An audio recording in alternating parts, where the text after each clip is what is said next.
یا علی مدد. الوائز ابو علی. وائز number 44. 31st of March 1991. Wise in Houston's Clear Lake Jamaat Khana.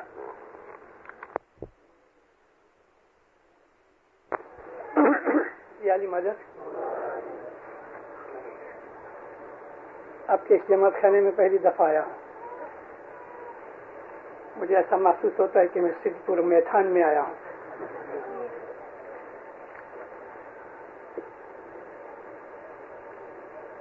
ہے جی سچ دھیاونے گنان وچارو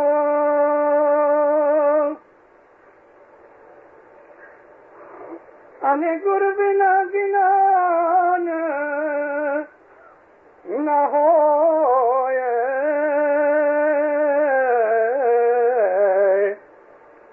مورکھ لوگ مرم نہ جانیو تے کارنے کرنی کھوئے. مولانا حضرت امام پہ صلوات پڑھو.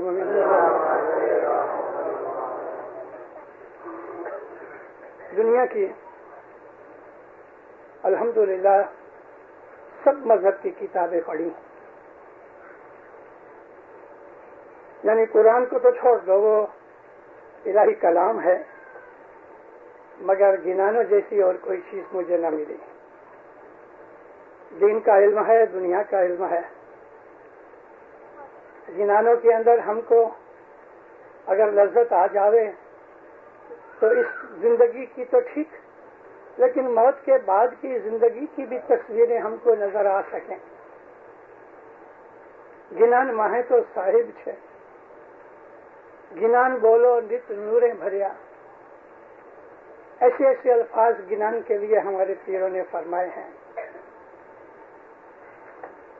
پھر کہتے ہیں کہ سچ دھیاوو، نہیں کہا کہ سچ بولو، کیونکہ سچ بولنا جو ہے وہ لمیٹڈ ہے، مگر فرمایا سچ دھیاوو یعنی کہ سچ کی عبادت کرو، سچ کے اوپر چلو، سچ کو یاد کرو. خدا کو دھیانا یعنی اس کو یاد کرنا. فرمایا سچ کو ہمیشہ یاد رکھو، اس پہ عمل کرو اور گنان وچارو. یہاں گنان کا مطلب عقل ہے، علم ہے، نالج ہے، انفارمیشن ہے. اور ہماری یہ جو پوئٹری ہے جس کو ہم گنان کہتے ہیں، اس کا نام گنان اس لیے رکھا کہ اس میں بے حساب علم ہے. نام کہتے ہیں انسان کی وہ عقل کہ جو سب کچھ جانتی ہو. گنان وچارو، لیکن فرمایا گرو بنا گنان نہ ہو. انسان کے من میں جو گنان پیدا ہوتا ہے اور جو گنان ہم کو گرو سکھاتا ہے اس میں فرق ہے. کیونکہ خود گرو جو ہے وہ جانتا ہے، ہم نہیں جانتے. اس نے تجربہ کیا ہے، ایکسپیریمنٹ کیا ہے، اس کی نظر جو ہے وہ ہم نہیں سمجھتے. گرو کے بغیر گنان نہیں. ہمارے ذوالفقار صدر الدین ماں باپ نے ایک دعا فرمائی تھی جس کو ہم گٹ پاٹ کی دعا کہتے تھے. امام سلطان محمد شاہ نے وہ گٹ پاٹ کی دعا بند کر دی اور فرمایا میں ابھی تم کو اپنے ہاتھ سے نیاز بنا کے دیا کروں گا. 20-21 پاٹ کی دعا تھی، اور اس زمانے کے اندر ہم جو ہندی دعا پڑھتے تھے جس کی جگہ آج ہم عربی دعا پڑھتے ہیں، وہ دعا بھی بڑی لمبی تھی. تو گھٹ پاٹ کی دعا میں لگ بھگ آدھے سے آدھا گھنٹہ 35 منٹ لگ جاتے تھے. زمانہ بدل رہا تھا. امام نے اس کے حکم کیا کہ تم ابھی دعا جو ہے گھٹ پاٹ کی وہ بند کرو، میرے ہاتھ کا نیاز کیا کرو، اور یہ جو دعا ہے اس کو 6-7 منٹ میں پوری کرو. وہ ہندی دعا تھی جو کہ صدر الدین ماں باپ نے 550 برس پہلے بنائی تھی. اس دعا میں 4-5